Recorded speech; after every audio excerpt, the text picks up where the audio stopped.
सखी सहेली सुनने वाली सभी सखियों, सहेलियों और श्रोताओं को नेहा शर्मा और रेणु चतुर्वेदी का नमस्कार। नमस्कार। तो रेणु जी, अब जब हम बातें करते हैं यहाँ बैठकर, तो कई बार ऐसा नहीं लगता है कि हम बस बातें ही करते रहते हैं, सुनते सुनते किसी की नहीं है। भाई ये बात तो है कि लोगों को ऐसा लगता जरूर है कि हम बोल रहे हैं और बाकी जो हमारे श्रोता हैं वो बैठे हुए हैं कान लगाकर कुछ कुछ कर रहे होंगे जरूर, लेकिन उसके संग संग हमारी बातें सुन रहे हैं। ये तो हो गई एक तरफा बात, लेकिन दूसरी तरफ ये भी है कि भाई हम भी बहुत ध्यान रखते हैं। हम रूबरू नहीं हो पाते या आपके जवाब कुछ कुछ तो हमें मिल जाते हैं, लेकिन बहुत हद तक नहीं मिलते या आपकी जिज्ञासा नहीं मिलती। लेकिन भाई समाज में हम रहते हैं तो हम कोशिश करते हैं कि आपके मन में क्या क्या हो सकता है या घर परिवार में क्या घटित होता है, तो बस समझ जाते हैं कि आप क्या चाहते हैं। जैसे कि बच्चों की बात के लिए तो सब बहुत सजग रहते हैं ना नेहा, तो आज इसीलिए तो हमने कहा कि बच्चों का व्यवहार संस्कार से बनता है या वातावरण से। इस पर हम चर्चा करने वाले हैं और हमारे कई साथियों ने तो अपने विचार भेजने भी शुरू कर दिया। तुमने देख भी लिया? हमने चुपके से देख लिया तो पहले दांत तो साफ कर लो। जी, दांत भी साफ कर लेंगे और घिस घिस के अच्छी तरह से हम साफ करेंगे अपने दांत को और टूथपेस्ट से जुड़ी बातें बताएंगे। और ऐसा लग रहा है कि आप घिस घिस के साफ करने नहीं देंगे हमें दांत, ऐसा कह रही हैं? नहीं, बिल्कुल नहीं, कैसे करना है यही तो हम बताएंगे। और बहुत सारे व्यंजन जो हम लेकर आते हैं उसमें आज खास हम दही के व्यंजन बताने वाले हैं और देखते हैं फिर उसके बाद दांत कितना गंदा होता है कितना साफ होता है। पहले तो रसोई घर फैलाना होगा, काम करना होगा, इसीलिए दही के व्यंजन बताएंगे। और आज जो है हमारा जो दिन है खास बुधवार, और उसमें हम सखी विशेष में अपनी ऐसी वीरांगना के बारे में बात करते हैं जिन्होंने देश के लिए न जाने क्या क्या कर डाला है ना। बिल्कुल। और आज हम बात करेंगे रोहिणी बाई परगनिया की। तो जिनकी बात कर रहे हैं उनका नाम रोहिणी बाई परगनिया है, आप सब जान चुके हैं। 1919 में उनका जन्म हुआ था तर्रा गांव के एक बड़े घर में। पिता शिवलाल प्रसाद यादव जो थे वो गांव के बड़े मालगुजार थे और उनकी माता देहुती बाई की बेटी रोहिणी बचपन से ही बड़े लाड प्यार से पली थी। 12 साल की उम्र में उपरा गांव के मालगुजार बालकृष्ण परगनिया के बेटे माधव प्रसाद परगनिया के साथ उनका विवाह हो गया। और अभी उनका वधू भेष भी उतरा नहीं था कि उनके पति ने कहा कि जेल जाने के लिए तैयार रहिए। ओहो। और इसका कारण था कि उनके पति विद्यालय में शिक्षक थे और स्वतंत्रता संग्राम के आंदोलन से जुड़े हुए थे। वो चाहते थे कि उनकी पत्नी भी इस काम में उनकी सहायक बने। तो शिवलाल प्रसाद की जो बेटी रोहिणी बाई के लिए तो ये मानो जैसे उनके मन की मांगी मुराद पूरी हो गई। 10 साल की उम्र से ही, सोचो कितनी छोटी सी थी नेहा वो ना, और छत्तीसगढ़ की जानी मानी सत्याग्रही डॉक्टर राधाबाई की टोली का हिस्सा बन गई और उस टोली में सबसे छोटी थी, इसलिए सबकी चहेती भी थी। और जब राधाबाई की टोली चलती तो रोहिणी बाई नन्हे से हाथों में झंडा लेकर सबसे आगे चला करती थी और टोली के साथ जोर जोर से नारा लगाती थी, जान चाहे भले ही गंवाना पर झंडा न नीचे झुकाना। ये दुकानों में जाकर लोगों से विदेशी सामान न लेने की आग्रह करती, अपील करती, दुकानदारों को समझाती। फिर शादी के तुरंत बाद ही वो इन सत्याग्रही आंदोलनों का हिस्सा बन गई थी। बिल्कुल। और ऐसा ही एक मौका था जब पूरी टोली नारा लगाते हुए आगे बढ़ी तो ब्रिटिश सिपाही उनके सामने आ गए। 12 साल की रोहिणी बाई के हाथ से वो झंडा छीनने लगे, लेकिन रोहिणी बाई ने कसकर झंडे को पकड़ लिया। 4 जवान उन्हें पकड़कर जमीन पर घसीटने लगे, फिर भी उन्होंने झंडा नहीं छोड़ा। अब उन पर डंडे बरसने लगे थे, लेकिन वो अटल रही। जीवन के अंतिम पलों तक ही घसीटने से छिलने के जो निशान थे उनके शरीर पर बने रहे। एक और मौके पर जब वो विदेशी वस्तुओं के बहिष्कार के लिए ऐसी ही एक दुकान के सामने आंदोलन कर रही थी तो उन्हें इस आरोप में गिरफ्तार कर लिया गया और मुकदमा चलाकर 4 महीने के लिए जेल की सजा सुना दी गई। ओहो। और यहाँ पहली बार उनका नाम रोहिणी बाई से रोहिणी बाई परगनिया लिखा गया। नेहा, ये सुनकर कितना मतलब जबरदस्त लग रहा है कि 12 साल की एक बच्ची हो और इतने गहरे निशान थे उनके शरीर पर कि जो आजीवन बने रहे, यानी कि घाव कितना गहरा था। लेकिन उनका जज्बा, यूं देखा जाए तो किसी बच्चे से कुछ छीनो तो जैसे बिल्कुल जिद पर अड़ जाए, उस समय तो लग रहा था कि वो बच्ची हैं और वो बिल्कुल पकड़ी अड़ी हुई थी कि नहीं हम झंडा नहीं छोड़ेंगे। लेकिन उसके बाद जो उन्होंने कर दिखाया वो बहुत किसी बड़ी वीरांगना से कम नहीं है ना। तो घर में बहुत लाड़ पाल से पली थी। पति के सानिध्य में रहने वाली रोहिणी बाई पहले तो जेल के वातावरण से घबराई, लेकिन जैसे ही वो महिला बैरक में पहुंची और अपनी पुरानी साथियों को देखा तो एकदम से खुश हो गई और उन्हें जेल की वेशभूषा दी गई। घुटने के ऊपर तक की धोती, एक कंबल ओढ़ने के लिए, एक बिछाने के लिए मिला। आप सब जानते हैं कि कितना मुश्किल होता है जेल का जीवन। लोहे के तसले में पानी पीने के लिए और खाने के लिए मिलता था ऐसे ही कुछ बर्तन उन्हें, और सोने के लिए चबूतरा होता था जिसे वो श्मशान का चबूतरा कहा करती थी।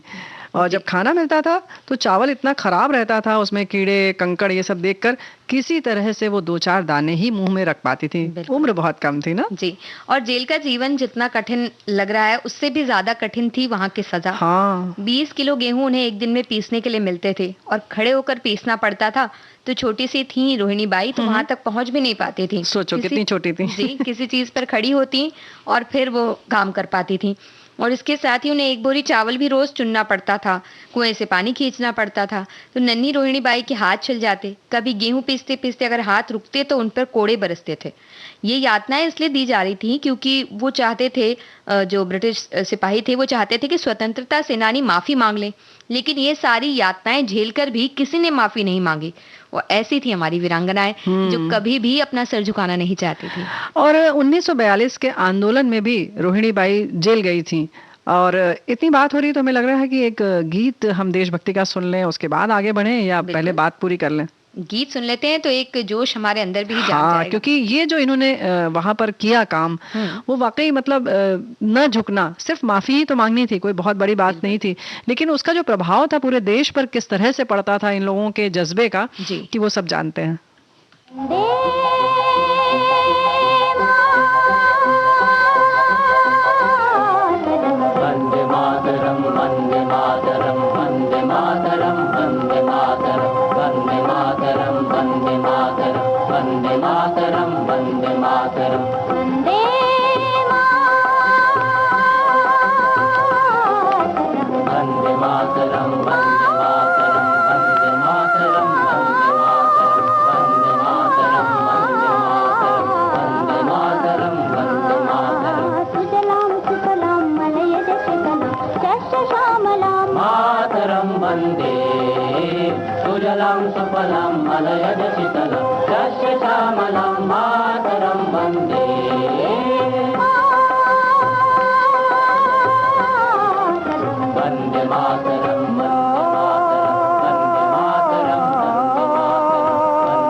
तो जैसे कि हम बात कर रहे हैं रोहिणी बाई परगनिया की आज, और उनके बारे में ये सारी बातें हमने सुनी। 12 साल की छोटी सी उम्र में ही सोचिए झंडा पकड़कर, और इस तरह से जब उन्हें सजा मिली जेल की, तो भी वो इतनी कठिन परेशानियों को झेलते हुए, यातनाएं झेलती हुए भी चूकी नहीं और अपने कर्म को करती रही और झुकी नहीं। और 1942 के आंदोलन में भी फिर वो जेल गई थी। इस दौरान तकरीबन 24 महिला सत्याग्रही जेल गई थी। रोहिणी बाई हर अधिवेशन में सेवा दल की सैनिक बनकर जाती थी। उनका पद हुआ करता था एक सेना नायक का। रोहिणी बाई केसरिया साड़ी, सफेद ब्लाउज, सफेद मोजा जूता और गले में नीला रुमाल पहने महिलाओं के साथ लाठी लेकर व्यायाम किया करती थी। 1933 में जब गांधी जी रायपुर पहुंचे तो रोहिणी बाई ने अन्य महिलाओं के साथ घर घर जाकर पैसे इकट्ठे किए। उस समय ये रकम 11,000 की थी, मतलब बहुत ज्यादा हो गई। और इन रुपयों को गांधी जी को सौंपने की जिम्मेदारी भी इन्हीं को मिली। और रोहिणी बाई गांधी जी के सानिध्य में 7-8 दिनों तक रही। उनके साथ धमतरी, महासमुंद, भाटापारा, बलौदा बाजार, कुरुद वो गई। मोती बाग में जब खादी की प्रदर्शनी लगी तो रोहिणी बाई ने चरखा कताई में पहला स्थान पाया और उन्हें 3 गट्ठे कपड़े इनाम में भी दिए गए थे। वो आंदोलनों के लिए पदयात्रा पर जाया करती और रायपुर से शिवजी नारायण तक 90 मील की यात्रा करती, जिसके लिए रोज लगभग उन्हें 9 मील चलना पड़ता था। वाह, बिल्कुल। डॉक्टर राधा भाई के साथ सफाई रोहिणी बाई भी सफाई कामगारों के बच्चों की देखभाल करती थी और उन्हें कहानियां सुनाया करती थी। स्वतंत्रता प्राप्ति के बाद वो हर 15 अगस्त और 26 जनवरी के मौके पर गांधी चौक के झंडारोहण में जरूर शामिल हुआ करती थी। अंतिम समय तक वो तिरंगे की याद करके प्रसन्न हुआ करती थी। एक ऐसी वीरांगना जिनकी बातें ही हमें देशभक्त का सच्चा अर्थ समझा रही हैं। अब देखो ना, वो प्रसन्न हुआ करती थी, हम उनकी बात करके कितने खुश हो रहे हैं, तो उनकी स्मृतियों को हम नमन करते हैं ना। बिल्कुल, दिल से नमन करते हैं। और इस तरह की जो बातें हैं वो अगर उस समय स्वतंत्रता आंदोलन चल रहा था, बहुत से लोग इसमें शामिल थे, कुछ शामिल नहीं भी थे। जिस तरह से कहा जा रहा है कि विदेशी वस्त्र जहाँ बेचे जाते थे वहां वो समझाने जाते थे जी। इसका अर्थ है कि कुछ ऐसे व्यक्ति भी थे जो कि जैसा सामान्य जीवन चल रहा है वैसे वो उसी परिस्थिति में अपने आप को ढालकर वो चल रहे थे। हाँ, यानी कि वो बहुत संवेदनशील नहीं थे, या उनकी कुछ मजबूरी थी कि उन्होंने सोचा कि नहीं, हमारे लिए महत्वपूर्ण क्या है, पैसे कमाना है, परिवार को चलाना, तो कुछ ऐसी चीजें होती हैं। लेकिन इस तरीके की बातें करना और घर में भी बच्चों में कहीं ना कहीं संस्कार देता है। बच्चे सुनते हैं तो उन्हें भी लगता है। या अगर हम ये जो देशभक्ति की बात आती है तो हम अक्सर कहते हैं ना कि जो जहाँ काम जो भी कर रहा है वो ईमानदारी से करना भी एक देशभक्ति है या देश सेवा है। तो जब बच्चे अपने माता पिता को भी देखते हैं ना नेहा कि काम पर जा रहे हैं, एक अनुशासन में रह रहे हैं, तो वो संस्कार अपने आप बच्चों में आता है। लेकिन कभी कभी कहते हैं कि वातावरण का बड़ा असर पड़ता है। आप पता नहीं कैसी जगह तुम रह रही हो, बच्चे ऐसे ही हो जाएंगे जैसे आसपास के बच्चों को देखेंगे। बिल्कुल ऐसा ये दोनों ही चीजें हो सकती है कि बच्चे किस तरह से बात कर सकता है, कैसे किस तरह का व्यवहार करेगा, वो वातावरण पर निर्भर करता है या संस्कार पर। इस बात में तो बहुत दुविधा भी है क्योंकि दोनों का असर भी पड़ सकता है, ऐसा हम सोच सकते हैं। बिल्कुल। लेकिन हमारे एक साथी कहते हैं कि बच्चों का व्यवहार, संस्कार या वातावरण, बच्चे घर, समाज, देश का भविष्य है। बच्चे का व्यवहार जिद्दी नहीं होना चाहिए, ऐसा वो कह रहे हैं। क्या बच्चा हिंसक है तो खतरा, क्या बच्चा तू शब्द का इस्तेमाल कर रहा है तो उसे आप में बदलें, ऐसा वो कहते हैं। ये तो हो गई अच्छे संस्कार की बात कि हाँ वाकई ये संस्कार हमें बच्चों को देने ही चाहिए। बालक सर्वप्रथम घर, विद्यालय तथा अपने आसपास के वातावरण से ही संस्कार प्राप्त करता है। अतः आवश्यक है कि सर्वप्रथम माता पिता व गुरु संस्कारित हों और विद्यालय में नैतिक शिक्षा अनिवार्य हो। यही नहीं, बच्चों के भीतर संस्कारों का समायोजन भी जरूरी है। यदि बच्चे संस्कार सीखते हैं तो उनका अनुसरण भी करें, है ना। तो वो कह रहे हैं, हमारे साथी जो इस तरह की बातें कर रहे हैं वो तो सही बात कह रहे हैं कि भाई बचपन से ही बच्चों को अच्छे संस्कार दें। ऐसा हमारे साथी का कहना है कि ये अवस्था वृक्ष की कोमल शाखा की तरह होती है जिसे जिधर चाहो मोड़ सकते हो। संस्कारों को भाषण या प्रवचन से विकसित नहीं कर सकते, अपितु ये व्यवहार से विकसित होते हैं। क्या बात है, ये बहुत अच्छी बात इन्होंने लिखी है। व्यवहार से मतलब यानी कि जो बच्चों को सिखाना है आप स्वयं परिवार में वही व्यवहार करें, चाहे वो अभिभावक हों, बड़े भाई बहन हों, जो भी हों, उनको वही करना होगा। जैसे अक्सर हम कहते भी हैं कि बच्चे को सिखाया नहीं जा सकता, आप जो करेंगे बच्चे अपने आप अनुसरण से सीख जाएंगे, क्योंकि वो कॉपी करते हैं बच्चे। और अगर उन्हें सिखाया जाता है कि नहीं इस तरह से आपको ऐसे ऐसे व्यवहार करना है, वो देखते हैं कि बड़े जो है वो उस तरह से व्यवहार नहीं कर रहे हैं, तो उनके मन में जिज्ञासा होती कि बड़ों की तरह हम क्यों नहीं व्यवहार कर लें। हाँ, या ये सोचते तो हैं, थोड़े बड़े होते हैं तो कभी कभी वो बताते भी हैं कि आप खुद तो पापा या ऐसे करते थे, मम्मी आप खुद तो ये करती थी और हमें ये समझाती थी। लेकिन जब छोटे होते हैं तो इस तरीके की जो जिज्ञासाएं होती हैं उनके मन में या दुविधा होती है, वो प्रकट नहीं कर पाते और कहीं ना कहीं अंदर उनके और भी ग्रंथियां हो जाती हैं और वो सोचते हैं कि समझ में नहीं आता है कि कहा कुछ जाता है, किया कुछ जाता है, हमसे कुछ और अपेक्षा की जाती है। तो ये परिवार में जो माहौल है, चीजें हैं, वो हमें देखनी होगी। तो संस्कार तो वातावरण से भी पड़ता है, लेकिन परिवार की भी उतनी ही भूमिका है। जी। और जहां तक वातावरण की बात होती है नेहा, तो आसपास जहां हम रह रहे हैं, अब घर है हमारा बहुत पुराना, लेकिन आपके अड़ोस पड़ोस में कुछ इस तरीके के बच्चे हैं जिनके की अपनी आदतें हैं, जिनको कि आप ठीक नहीं समझते, जी। तो अब घर नहीं बदल सकते। तो कहीं ना कहीं आपको एक बीच का रास्ता अपनाना पड़ेगा, या घर में वो संस्कार रखने होंगे जो बच्चों को अच्छे मिले, है ना? बिल्कुल। ये भी हम कह सकते हैं कि बच्चे जब शुरुआती दौर में करीब 3-4 साल तक तो वो एक तरह से घर के लोगों के बीच ही रहते हैं। हाँ, तो उस वक्त जो चीजें उन्हें सिखाई जाती है वो आजीवन उनके दिमाग में बनी रहती है, मन में बिल्कुल। रहती है। कहीं ना कहीं वो अवचेतन मन में वो चीजें रहती है। अगर वो जी। कुछ उससे विपरीत जाकर कुछ काम कर रहा है तो भी एक बार को मन टोकता है कि भाई आप हाँ, कुछ तो गड़बड़ कर रहे हो, ऐसा गड़बड़ तो नहीं कर करना चाहिए था आपको। बिल्कुल सही बात है। तो जो घर के संस्कार होते हैं वो वाकई बहुत पक्की नींव की तरह होते हैं। जी। लेकिन हाँ, ये भी हम नहीं कह सकते, आसपास का फिर धीरे धीरे असर पड़ता है और उन्हें लगता है कि ये तो बड़ा गड़बड़ है, घर में कुछ सिखाया जाता है और बाहर कुछ है ना? तो ऐसे में भी बच्चों के मन में एक जिज्ञासा होती है, फिर वो परेशानी में आते हैं, उन्हें लगता है हम इस रास्ते पर जाएं कि बाएं रास्ते पर जाएं कि दाएं रास्ते पर जाएं। तो फिर घर की फिर भूमिका आ जाती है कि कहीं ना कहीं एक तो ये वातावरण जरूर रखें घर में कि बच्चों के मन में इस तरीके की कोई भी बात उठे तो आप उसे उसकी हिम्मत हो घर में पूछने की कि भाई मम्मी आप तो कहती हैं कि मतलब ईमानदार रहो, अब हमने वहां ईमानदारी दिखा दी तो हमें डांट पड़ गई, तो क्या करना चाहिए, है ना? तो उसका जवाब आपके पास जरूर होना चाहिए। हाँ, और बच्चा सवाल पूछ सके उतना उसके पास हिम्मत रहे कि उसे पता हो कि अगर मैं ये सवाल पूछूंगा तो मुझे डांट नहीं पड़ेगी जी। या मुझे किसी तरह की ऐसी बात नहीं कही जाएगी कि आप वहाँ क्यों डांट खाते हाँ, कि मुझे शर्मिंदगी हो। जी।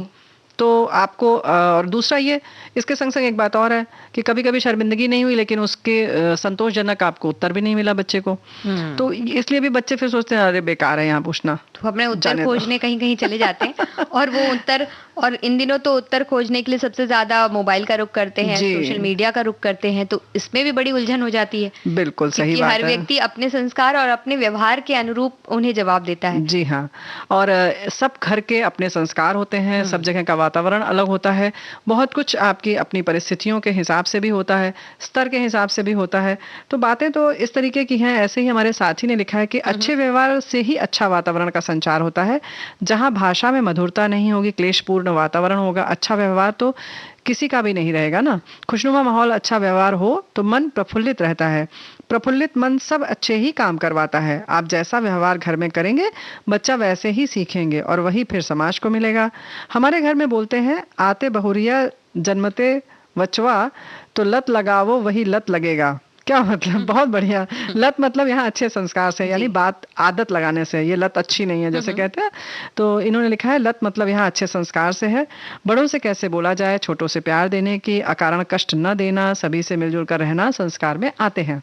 बिल्कुल, ये सारी बातें जब हम कर रहे हैं तो बच्चों के ऊपर एक गीत हमें सुनना चाहिए कि बच्चे आखिर सीखते कैसे। हाँ, फिर आगे की बातें करेंगे। देखो, अच्छा इसके बारे में फिर बात करनी है। हाँ, क्योंकि हमारे एक आध कमेंट्स और भी हैं। जी जी। बच्चे मन के सच्चे,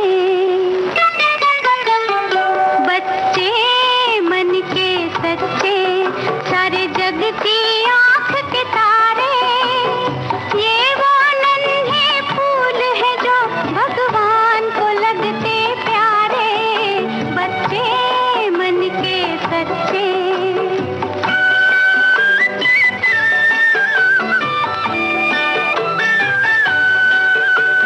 खुद रूठे खुद मन जा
तक समझो सच्चा है, जूं जूं उसकी उम्र बढ़े, मन पर झूठ का मैल चढ़े, क्रोध बढ़े नफरत घेरे, लालच की आदत घेरे, बचपन इन पापों से हटकर अपनी उम्र गुजारे। बच्चे मन के सच्चे, सारे जग की आंख के तारे, ये वो नन्हे फूल है जो भगवान को लगते प्यारे। बच्चे मन के सच्चे।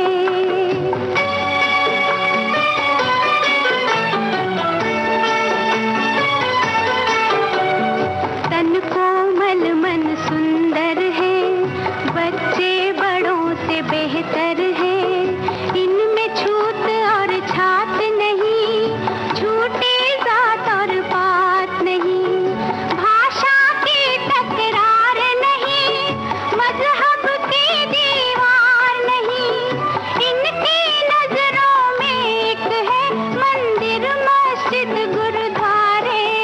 बच्चे मन के सच्चे, सारे जग की आंख के तारे, ये वो नन्हे फूल है जो भगवान को लगते प्यारे। बच्चे मन के सच्चे, सारे जग की आंख के तारे, ये वो नन्हे फूल है जो भगवान को लगते प्यारे। बच्चे मन के सच्चे। तो सच्चे सच्चे बच्चे हैं उनके मन में कैसे सारी चीजें डाली जाती हैं, ये जी हाँ, हम सोच बच्चे सकते तो हैं। बिल्कुल सच बात है। जैसे अक्सर हम लोग कहते भी हैं कि बच्चे भगवान का स्वरूप होते हैं। अक्सर जैसे इस गीत में भी है ना कि तुरंत रूठते हैं फिर मान जाते हैं। जी। जिसके घर जाने के लिए हम लोग अक्सर कहते हैं नहीं नहीं उनके घर मत जाओ, ये गड़बड़ है वो गड़बड़ है, फिर वो गड़बड़ियां देखने लगते हैं धीरे धीरे बड़े होते होते। हाँ। तो ये सारी चीजें हम ही कहीं ना कहीं उनको सिखाते हैं। जी। और अक्सर आपने देखा भी होगा कि बच्चों से हम कहते हैं कि चीजें मत फेंको, लेकिन उनसे हाथ से कोई गंदी चीज उन्होंने उठा ली या कोई कागज ही उठा लिया तो हम लेके हाथ से ऐसे फेंक देते हैं। तो ये जो फेंकने वाली आदत है, जैसे हमने कहा ना, वो वही देखते हो फिर वो उसी अंदाज में ऐसे फेंकते हैं चीजों को। हाँ, तो सीखते तो वो हमसे ही है सारी चीजें। हाँ। और जब छोटे से रहते हैं तो उन्हें सब अपने से लगते हैं, उन्हें पता है कि भाई इनके साथ हम सबके साथ जा सकते हैं, सबके साथ बैठ सकते हैं, सबसे बिल्कुल। बातें कर सकते किसी से हैं। भी खाना मांग सकते हैं, किसी से भी कुछ भी फरमाइश कर सकते हैं। तो वाकई बच्चे मन के सच्चे होते हैं। इन पर जो धीरे धीरे संस्कारों की या बातों की या अच्छे बुरे की जो छाप है वो हम कहीं ना कहीं पैदा करते हैं और उनके अवचेतन मन में वो बैठती जाती हैं। तो बेहतर है कि हम बहुत ध्यान से रहें, बहुत कोमल भी होते हैं और कभी कभी तो ऐसी छापें हो जाती हैं जिसके बारे में वो किसी से पूछ भी नहीं पाते। जी, है तो ना? ये बहुत जरूरी है कि उनकी सुरक्षा किस में रहे। अगर वो बाहर जा रहे हैं तो उस बारे में तो उन्हें जरूर समझाया जाए। जी। साथ ही उन्हें ये बताया जाए कि क्या चीजें जो हैं उन क्यों गलत है, जी। ये गलत है, ये बुरा है, ये हाँ। बताने के बजाय उनके अगर कारण भी उन्हें बताया जाए बिल्कुल। तो वो कारण खोजने बाहर नहीं जाएंगे और फिर वो कुछ गलत सलत जवाब लेकर नहीं आएंगे। नहीं आएंगे या अपने जी। मन में कोई भी ऐसा जवाब खुद ब खुद नहीं बना लेंगे जो काल्पनिक होगा या हो सकता है जी। बहुत भयावह भी हो सकता है। तो आप इसकी गंभीरता को समझे, उसका सटीक जवाब दें। कभी कभी ऐसा भी होता है नेहा कि कुछ ऐसी बातें होती हैं, ऐसे उनके प्रश्न होते हैं कि अभी उनकी उम्र नहीं है, तो आप जी। उन्हें ये भी कह सकते हैं कि बेटा थोड़ा बड़े हो जाओ आप, तब हम आपको बताएंगे। तो ऐसा नहीं है कि अब फिर वही वाली बात है कि आप ऐसे संस्कार डालें आप शुरू से कि वो इस बात को भी समझ जाएं कि अच्छा हम बड़े हो जाएंगे तो हमें बता दिया जाएगा, थोड़ा सा धैर्य रखो, है और ना? कभी उन्हें अगर बता रहे हैं तो ये भी बता दें उन्हें कि भाई देखो अब तुम बड़े हो गए हो, इसलिए हम तुम्हें ये चीजें समझा रहे हाँ, हैं। बिल्कुल नहीं तो हम सही। जब तुम छोटे थे तो हम तुम्हें ये सारी चीजें नहीं बताते थे क्योंकि तुम समझ नहीं पाते थे। जी। तो उन्हें ये पता रहेगा कि हाँ वो अगर किस वो बड़े लायक हो हो गए। जाएंगे एक आध साल बाद आप जरूर उन्हें ये बातें बता देंगे। जी हाँ, तो ये समझदारी है, जो भी संस्कार हैं या आदतें हैं, व्यवहार है, ये सारी चीजें कहीं ना कहीं हमारे घर की जिम्मेदारी है। और जो वातावरण की हम बात कर रहे हैं, ठीक है, बहुत हद तक अगर आपको लगता है कि आसपास ऐसा है, स्कूल में ऐसा माहौल नहीं ठीक है, तो आप जहां बदल सकते हैं कोशिश करिए कि बदल दें। और धीरे धीरे आप खुद जब वहां जाना बंद करेंगे, या उससे बेहतर ये है कि जैसे आप किसी ऐसे मित्र के यहाँ जा रहे हैं जहां आपको लग रहा है कि हमारा बच्चा यहाँ आकर बिगड़ता है, तो आप ऐसा मत करिए कि वहां जाना बंद करिए। किसी ऐसी जगह जाना पहले तो शुरू करिए जहां आपको लगता है कि यहाँ मेरे बच्चे को कुछ सीखने को मिलेगा अच्छा, है ना?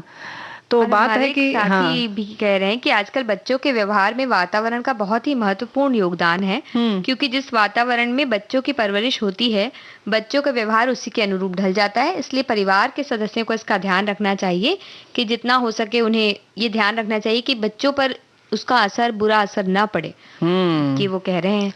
बिल्कुल, ये बात तो है कि बच्चों पर उनके असर ना पड़े, और इसके लिए देखो घर तो सच बात है कि पहली पाठशाला है हर चीज के लिए। जी। और हमारे यहाँ तो गर्भावस्था से ही कहते हैं कि ध्यान रखें, हमारे साथी ने भी जी। लिखा है, संस्कार और वातावरण, बच्चों के मन पर वातावरण और संस्कारों का प्रभाव पड़ता है।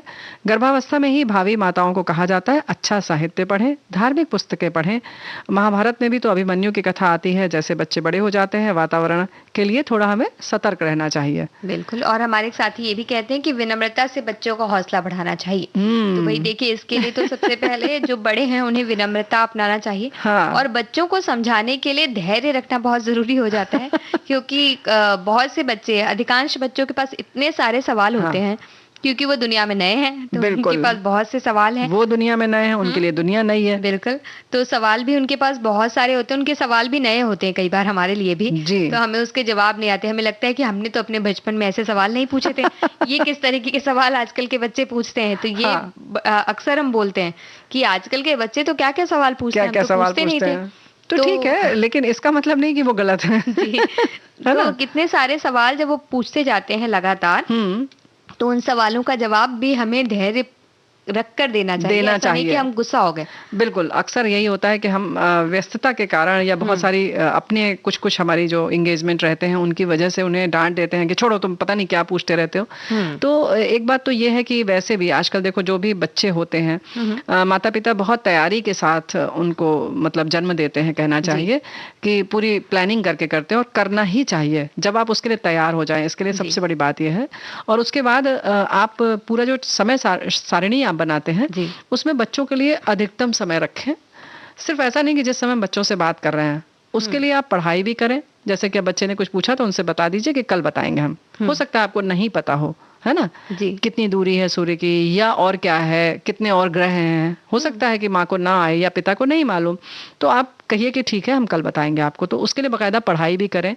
कहीं ना कहीं उसकी और भी जो जिज्ञासाएं हैं उसके लिए भी आपको थोड़ी तैयारी करनी होगी। तो और इसके संग संग खूब अच्छे से उसके समय दें। ऐसा नहीं कि अब आप तो घर सजाने में लगे हुए हैं या लगी हुई हैं और बच्चे को समय नहीं दे रहे हैं, तो घर हम किसके लिए सजा रहे हैं?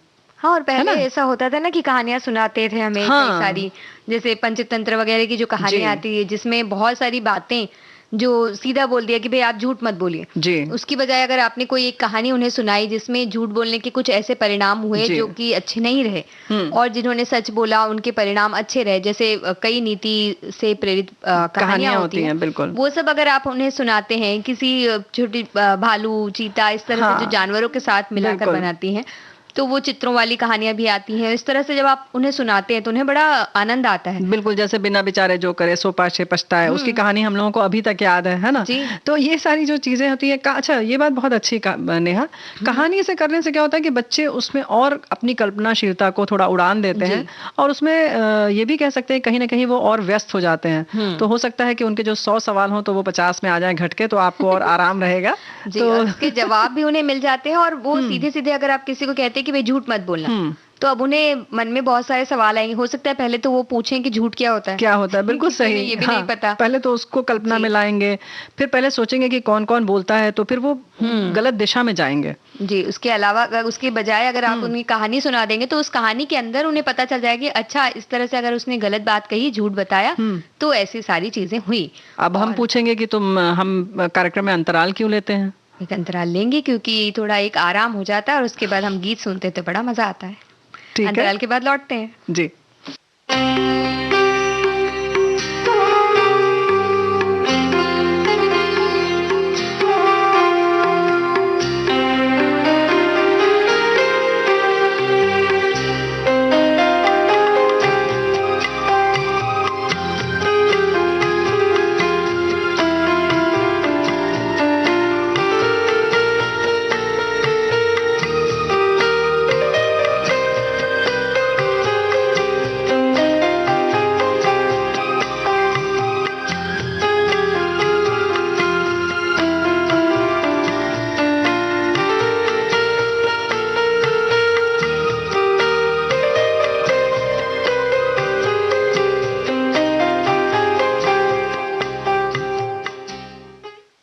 अंतराल के बाद आप सभी का एक बार फिर से स्वागत है कार्यक्रम सखी सहेली में। और उसके बाद हम स्वागत करते हैं गीत का।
तो इस तरह से जब बताएंगे उन्हें कहानियों की तरीके से, और चंदा मामा से सारे बच्चों को एक तरह से कहते पहचान करवाई जाती है।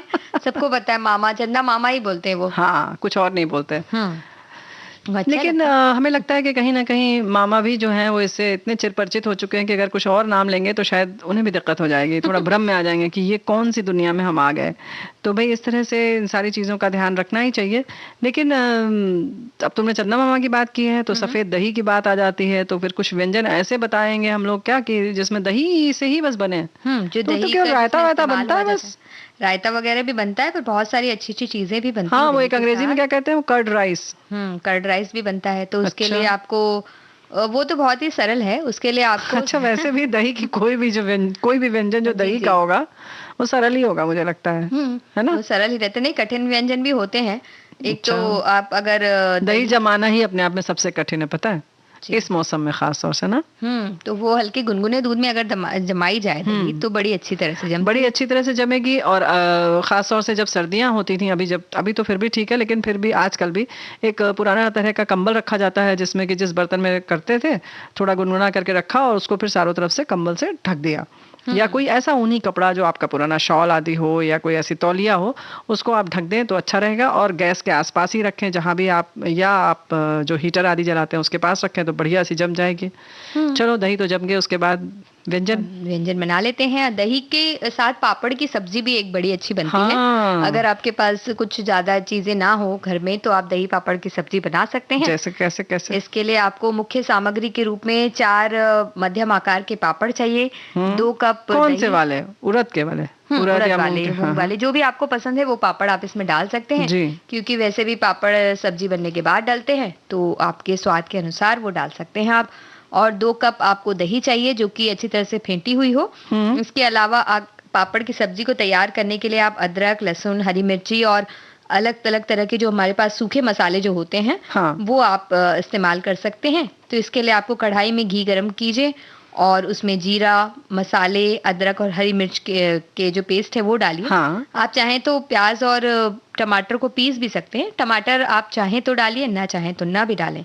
अच्छा। क्योंकि डबल खट्टा हो जाएगा दही, क्योंकि खट्टे है ही। वैसे तो आजकल टमाटर खट्टा नहीं रहता है, लेकिन उसका जो दही का जो सफेद रंग है वो अपने आप में बड़ा अनोखा होता है, अच्छा लगता है। तो पैन में आप जीरा, मसाले, अदरक और हरी मिर्ची डालिए और उसको थोड़ी देर चलाइए। और दही को आपने पानी के साथ फेंटना है। ज्यादा पानी नहीं, थोड़े गाढ़ी दही रहे जैसे। और अच्छी तरह से उसको मिला करके आप इसमें डाल दीजिए। थोड़ी देर चलाते रहिए ताकि दही फटे नहीं। और जब थोड़ी देर चलाने के बाद वो हल्के हल्के उबाल आने लगे उसमें तो आप उसे छोड़ सकते हैं। और उस वक्त आप उसमें नमक डालिए और उसको अच्छी तरह से पकने दीजिए। थोड़े अच्छी तरह से उबाल जब आ जाएगा तो आप इसमें पापड़ डाल सकते हैं। कच्चे पापड़ भी इसमें डालते हैं, तो अगर आप पापड़ को सेक कर या तल कर नहीं डालना चाहते हैं तो आप वैसे ही पापड़ को तोड़कर इसमें डाल दीजिए उबलते समय। तो इससे वो उबल जाएगा साथ में, तो वो पक जाता है। और अगर आपको दूसरा तरीका आपको अपनाना हो तो आप जब ये सिर्फ ग्रेवी बनाकर रख लीजिए और जब खाना हो तब उस वक्त उस ग्रेवी को गर्म कीजिए और पापड़ को सेक कर उसमें डाल दीजिए या फिर तल कर डाल दीजिए। तो ये आपकी इच्छा के अनुसार आप इसको बदल सकते हैं। इसमें ये 2-3 तरह से ये हो गया। इसमें लेकिन 2 चीजें बहुत ख्याल रखने वाली है दोस्तों, कि जब आप ये जब तक दही आपने पकाया है जब तक उबल ना जाए तब तक इसको चलाते रहें, नहीं तो दही फट जाएगा। दूसरा, नमक पहले न डालें। जब एक उबाल आ जाए, जब आप चलाते चलाते, तब आपकी जो उसकी बनावट है वो बिल्कुल सही रहेगी, तभी आप नमक डालें। नहीं तो अगर आप नमक भी पहले डालते हैं तो इसके फटने की संभावना रहती है। वहीं जो फेंटने की बात है, इसके लिए आप अगर आप तो बहुत ज्यादा सामान नहीं बनता है तो आपके पास अगर छन्नी है तो उससे छान लेंगे तो उसको फेंटने में आसानी हो जाएगी, वो अच्छे से फिट जाएगा। तो उसको छान कर भी आप बना सकते हैं। बिल्कुल। और इसके अलावा अगर हम दही वाले चावल बनाना चाहें तो इसके लिए हमें दही चाहिए। एक मान लीजिए कि आधी कटोरी दही और 1 कटोरी चावल है तो आधी कटोरी दही उसमें लगती है। बचे हुए चावल से आसानी से ये बन सकता है। चावल और दही को आपको मिला लेना है एक कटोरी में और उसे रख लेना है एक तरफ। और उसके बाद तड़का बनाना है। इसके लिए आप पैन में तेल लेकर के उसमें सरसों के दाने, या अगर आप चना दाल और उड़द दाल भी डालना चाह रहे हैं तो पहले चना दाल और उड़द दाल को डाल करके उसे थोड़ा लाल कर लीजिए। और फिर सरसों डालकर करी पत्ता आप इसमें डालिए और लाल वाली मिर्च जो साबुत आती है सूखी हुई वो आप डालिए तोड़कर। और ये सारी छोकन जब बन जाए तो आपने जो दही और चावल मिलाया है उसके ऊपर इसे डाल दीजिए। और हम जो बताना भूल गए वो ये कि दही और चावल में नमक भी मिला लें तो नमकीन लगेगा। तो इसके साथ अभी तो छौंकन के बाद मिलाने वाले थे ना हम लोग। छौंकन के बाद आप मिला करके इससे अगर धनिया की पत्ती से आप इसे सजाकर खा सकते हैं, या आपको ना पसंद हो तो आप ऐसे भी खा सकते हैं। वही जैसे कि हमने पापड़ वाले आलू बताए, वैसे दही वाले पापड़ वाली सब्जी जैसे बताई, वैसे ही दही आलू की रसेदार सब्जी भी बनती है ग्रेवी वाली।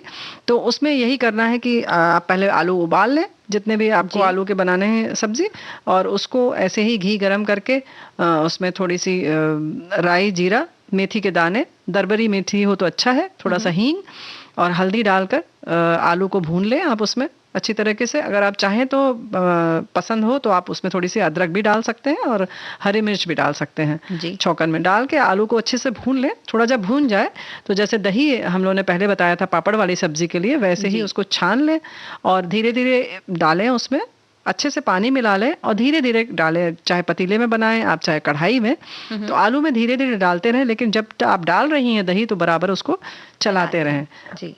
और इसी तरह से जब पूरी एक उबाल आ जाए, यानी उबलने लगे, तब आप नमक डालें और तब आप चलाना छोड़ सकते हैं और थोड़ी देर उसको उबलने दें। उसके ऊपर से सूखा धनिया पाउडर डाल लीजिए और बाकी अगर आपको और मसाला डालना हो तो डालिए, नहीं तो केवल इतने से भी ठीक रहता है। उसके बाद हरी धनिया डाल लीजिए। देखिए दही वाले आलू तैयार। जैसे टमाटर की हम रसेदार सब्जी बनाते हैं वैसे ही दही की भी ये सब्जी बनती है। बिल्कुल, और इतनी सारी जब सब्जियां बनती हैं, दही तो सेहत के लिए काफी अच्छी होती है। जी। उसमें अच्छे बैक्टीरियाज होते हैं, उसको उसका सेवन करने से पेट अच्छा रहता है, शांत हाँ, रहता है, ऐसा कहा शांत जाता रहता है। नहीं तो बहुत उथल-पुथल होती। जी, तो ये जब सारी अच्छी-अच्छी बातें हो रही तो एक गीत हम सुनवा देते हैं, हाँ, फिर बिल्कुल। उसके बाद हम देखते हैं कि हम क्या करने वाले हैं। जी।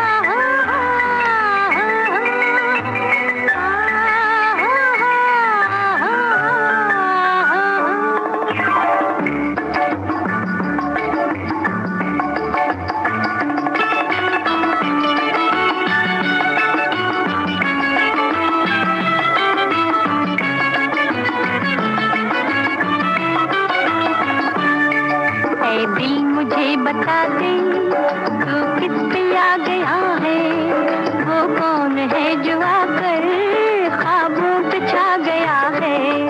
ऐ दिल मुझे बता दे तू किस पे आ गया है, वो कौन है जो आकर ख्वाबों पे छा गया है।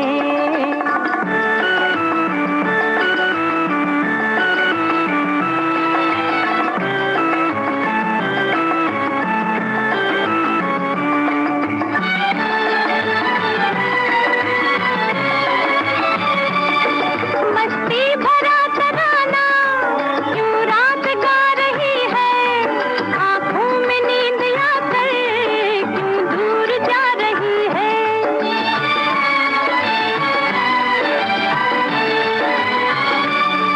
मस्ती भरा तराना क्यों रात गा रही है, आँखों में नींद आकर क्यों दूर जा रही है। दिल में कोई सितमगर अरमां जगा गया है, वो कौन है जो आकर ख्वाबों पे छा गया है। ऐ दिल मुझे बता दे तू किस पे आ गया है, वो कौन है जो आकर ख्वाबों पे छा गया है।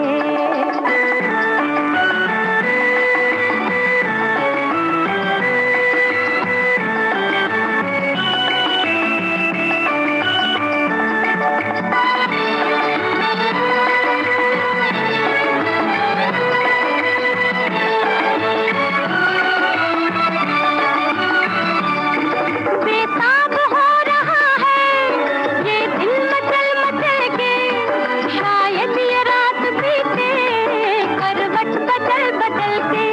लल्लल्ला लल्लल्ला लल्लल्ला लल्लल्ला, बेताब हो रहा है ये दिल मचल मचल के, शायद ये रात बीते करवट बदल बदल के। है दिल जरा संभल जा, शायद वो आ गया है, वो कौन है जो आकर ख्वाबों पे छा गया है। है दिल मुझे बता दे तू किस पे आ गया है, वो कौन है जो आकर ख्वाबों पे छा गया है।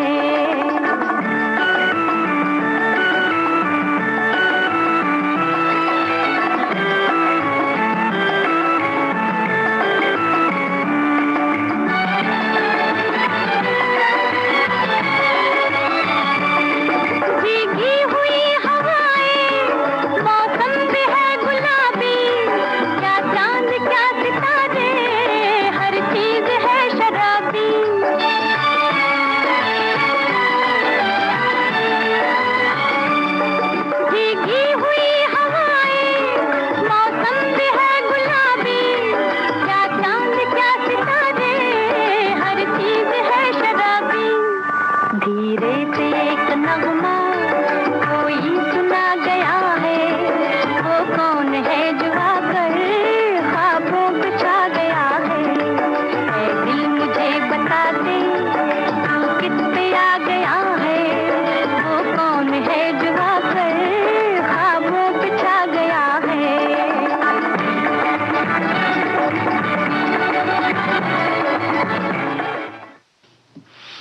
भाई हमारे साथी जो है ना, बहुत अच्छी बात लिखी है इन्होंने। संस्कार वाली जो बात है उस पर बहुत ही बढ़िया लिखा है कि अगर किसी बच्चे को उपहार न दिया जाए तो वो कुछ देर रोएगा, मगर संस्कार न दिए जाए तो जीवन भर रोएगा। बिल्कुल सही बात इन्होंने कही है, क्योंकि संस्कार से एक आपका जीवन किस तरह से आप चलाएंगे या किस तरह से जिएंगे वो निर्भर हो जाता है उससे।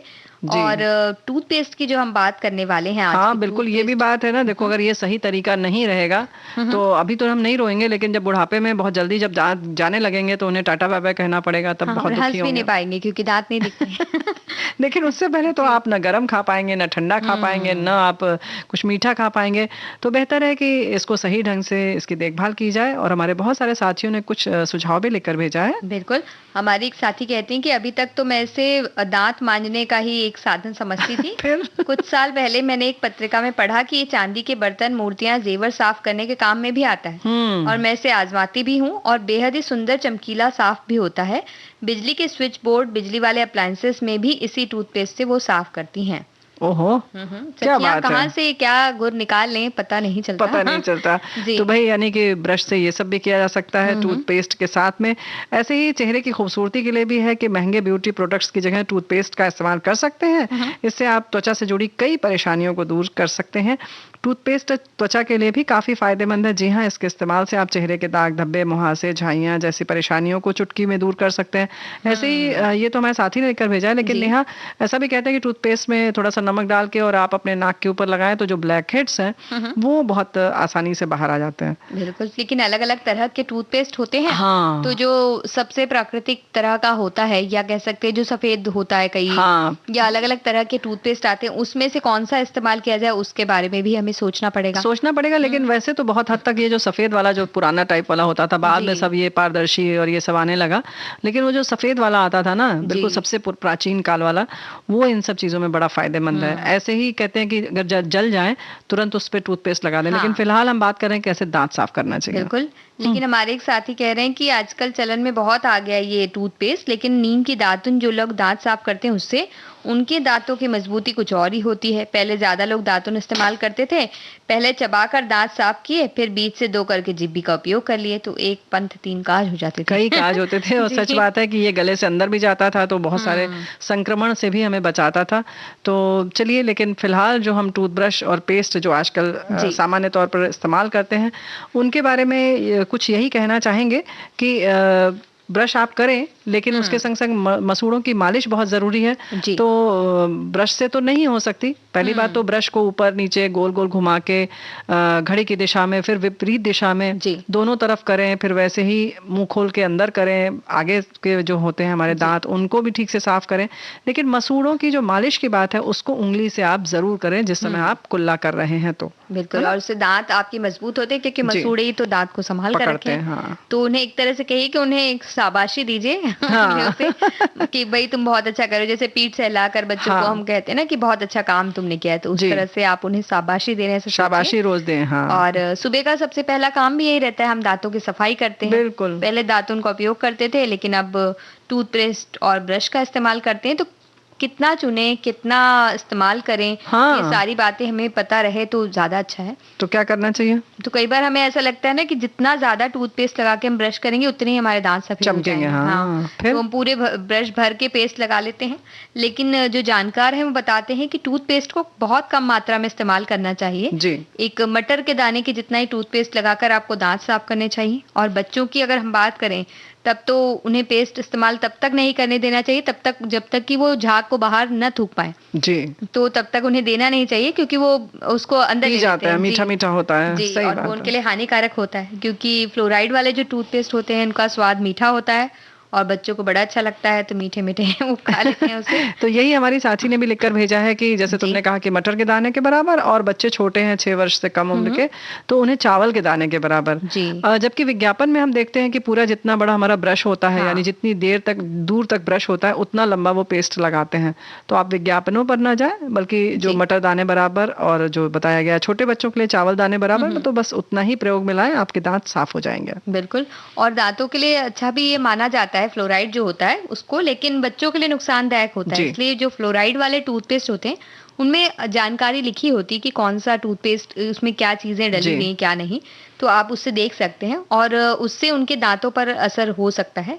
फ्लोरोसिस जो होता है उसका असर बच्चों के दांतों पर होता है जिनके दांत आ रहे होते हैं उनसे, जी। और उनके दांतों का स्वास्थ्य पर पूरी तरह असर नहीं पड़ता, लेकिन अगर फ्लोराइड की मात्रा ज्यादा हुई टूथपेस्ट में तो दांतों का रंग भी खराब हो सकता है, और अगर किसी टूथपेस्ट में बहुत ज्यादा मात्रा में हुई तो दांतों का रंग और दांतों की बनावट पर भी असर पड़ सकता है। पड़ सकता है। तो इस जी। बात के लिए थोड़ा सतर्क रहें, संस्कार के लिए तो सतर्क रहें ही, उतना ही इन सब चीज़ों के लिए भी रहें। और एक बात और है कि इसके संग संग जो सहायक होता है पेस्ट लगाने में, वो ब्रश का भी ध्यान रखें। बहुत मुलायम होना चाहिए, उसको बहुत ज़्यादा ज़ोर से नहीं रगड़ना चाहिए, और कोशिश करें कि एक समय आ जाए तो बहुत कड़ा हो जाए तो उसको आप बदल दें, नए ब्रश ले लें। ये ना इंतजार करें कि ये खो जाए या कहीं चला जाए तब हम नया खरीदें, है ना। हाँ, वो कई बार ऐसे होते कि जो जी। उसके दांते होते, कह सकते जी। हैं हम, जो उनके रेशे होते हैं, वो जी। ऐसे बिखर जाते हैं, हैं। बिखरे हुए बालों की तरह। जैसे बालों में हम कई बार तेल नहीं लगाते तो कैसे जी। बिखरे रहते हैं, तो उस तरह के हो जाते हैं। तो वो फिर मसूड़ों को हाँ, तकलीफ देते हैं, तो जी। आप ध्यान रखें इस बात का। और कई लोग ये भी मानते हैं कि जितनी जोर जोर से हम ब्रश करेंगे उतने ही हमारे दांत मजबूत हो जाएंगे और साफ हो जाएंगे, सफेद। लेकिन अगर जोर जोर से हम ब्रश करते हैं या बार बार ब्रश करते हैं तो दांतों को इससे नुकसान ही हो सकता है। और दिन में 2 बार ब्रश करना चाहिए, एक बार तो आप सुबह जब उठते हैं उसके बाद, और एक बार सोने से पहले जरूर करना जी। चाहिए। और इससे बीच में जब भी आप कुछ खाते हैं तो मुंह को पानी से आप साफ कर सकते हैं।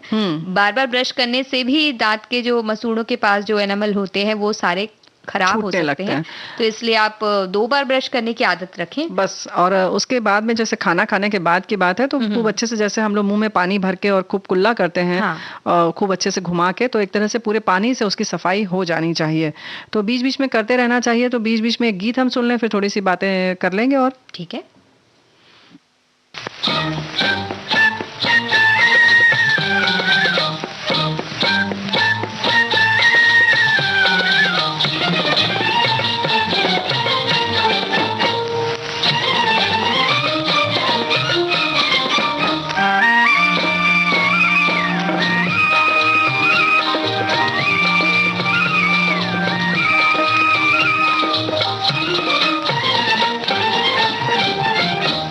जरा सा मुस्कुरा दूं तो रास्ता भुला दूं, निगाहें नीचे कर लूं तो दुनिया झुका दूं। जरा सा मुस्कुरा दूं तो रास्ता भुला दूं, निगाहें नीचे कर लूं तो दुनिया झुका दूं। जरा सा मुस्कुरा दो।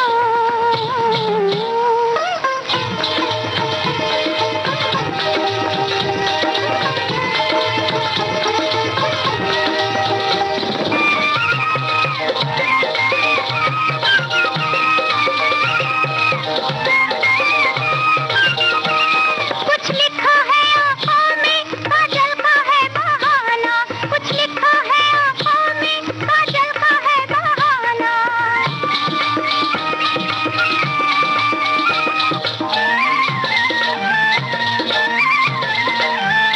कुछ लिखा है आँखों में काजल का है बहाना, जो जाने वो हो घायल, जो समझे हो दीवाना। आँखों में आँखें डालूं, आँखों में आँखें डालूं तो दुनिया दिखा दूं, निगाहें नीचे कर लूं तो दुनिया झुका दूं। जरा सा मुस्कुरा दूं तो रास्ता भुला दूं, निगाहें नीचे कर लूं तो दुनिया झुका दूं। जरा सा मुस्कुरा दूं।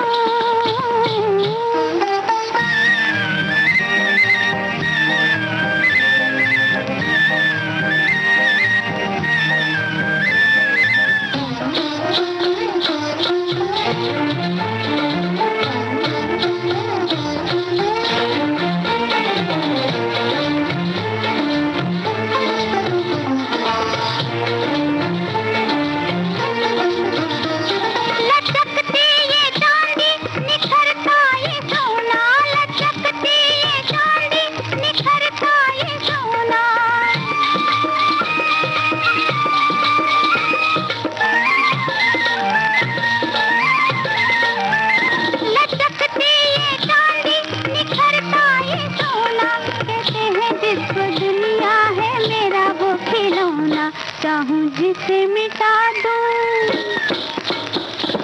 चाहूं जिसे मिटा दूं, चाहूं जिसे बना दूं, निगाहें नीचे कर लूं तो दुनिया झुका दूं, जरा सा मुस्कुरा दूं तो रास्ता भुला दूं, निगाहें नीचे कर लूं तो दुनिया झुका दूं, जरा सा मुस्कुरा दूं।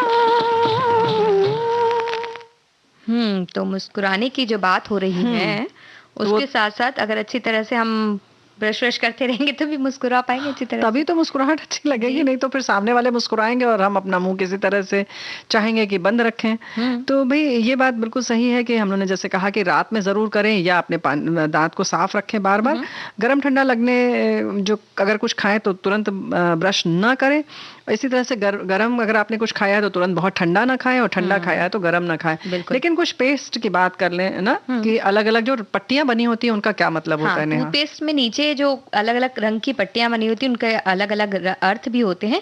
लाल रंग की जो पट्टी बनी होती है उसका अर्थ होता है कि इस टूथपेस्ट में केमिकल मिला है, साथ में केमिकल के साथ प्राकृतिक चीजों का इस्तेमाल तो हुआ है लेकिन केमिकल ज्यादा है। तो इसलिए उसने उन्हें लाल रंग का दिखाया जाता है। और ऐसे ही अगर उसमें केमिकल नहीं है और केवल प्राकृतिक है तो हरे रंग की पट्टी होती है। हर्बल वो दिखाता है कि हाँ ये पत्तियों का रंग हरा होता है, तो ये हरे रंग की पट्टी बनी है। तो इस तरह से ये माना जाता है कि ये सेहत के लिए बेहतर है और उसको आप आराम से प्रयोग में ला सकते हैं। और अगर किसी टूथपेस्ट पर ट्यूब में काले या फिर नीले रंग की पट्टी हो तो इस काले रंग का मतलब होता है कि केमिकल की मात्रा ज्यादा है और उसे सेहत के लिए अच्छा नहीं माना जाता। वहीं जिन पर नीले रंग का निशान होता है उसे सेहत के लिए बेहतर माना जाता है। ऐसे रंग वाले पेस्ट में प्राकृतिक चीजों के साथ साथ जो चिकित्सकीय गुण वाले जो तत्व होते हैं वो भी डाले जाते हैं। यानी कि जैसे कि अक्सर देखा होगा कि आपको हल्का हल्का जैसे पानी आदि लगना शुरू होता है तो इस तरीके का जब हम दवाइयों वाला कर लेते हैं पेस्ट तो थोड़े दिन बाद हमें आराम हो जाता है अपने आप, है ना? तो इस तरीके से अगर हम पेस्ट को चुनते टाइम ध्यान रखें तो हमारे दांत मजबूत रहेंगे और हम अच्छी तरह से मुस्कुराएंगे सबके सामने खिलखिलाकर। लेकिन एक बात बिल्कुल सही है, इसके संग संग एक बात और है कि जैसे हम लोगों ने कहा कि खाने पीने का ख्याल रखें। बहुत ज्यादा मीठी चीज अगर खाते हैं तो आप तुरंत अपने दांतों को साफ रखें। बच्चे का पहला दांत जैसे आते ही बच्चों का दांत साफ करना शुरू कर देना चाहिए, लेकिन 6 महीने के होने तक ब्रश करना संभव नहीं होता, इसलिए किसी मुलायम सूती कपड़े से दांत साफ जरूर करना चाहिए। आप ये ना सोचे कि उसको वैसे ही छोड़ दें। बिल्कुल, क्योंकि बहुत सारी खाने पीने की चीजों से बहुत सारे बैक्टीरिया हमारे मुंह में भी बन जाते हैं और उन्हें साफ करना बहुत जरूरी है। उसी तरह से जब हम मीठा कुछ खाते हैं तो बहुत जरूरी है कि हम मुंह को साफ करें। और रात में अगर आपने मीठा खाया, आखिरी सोच लीजिए आखिरी जो खाना है आपका मीठा आमतौर पे आखिर में ही खाते हैं डिजर्ट जी, तो उस वक्त बहुत जरूरी है कि आप अपने मुंह को साफ करके ही सोएं, नहीं तो बहुत सारी परेशानियां हो सकती हैं। हाँ बिल्कुल, क्योंकि रात भर उनको बिल्कुल आजाद घर मिल जाता है और वो खूब ऊधम करते हैं और आपके दांतों को तकलीफ देते हैं। तो इन सारी चीजों का ख्याल रखें। बहुत ज्यादा डेंटल फ्लॉस भी आते हैं, धागा आता है जिससे कि दांतों के बीच में अगर कुछ जमा है तो उसे निकाल सकें।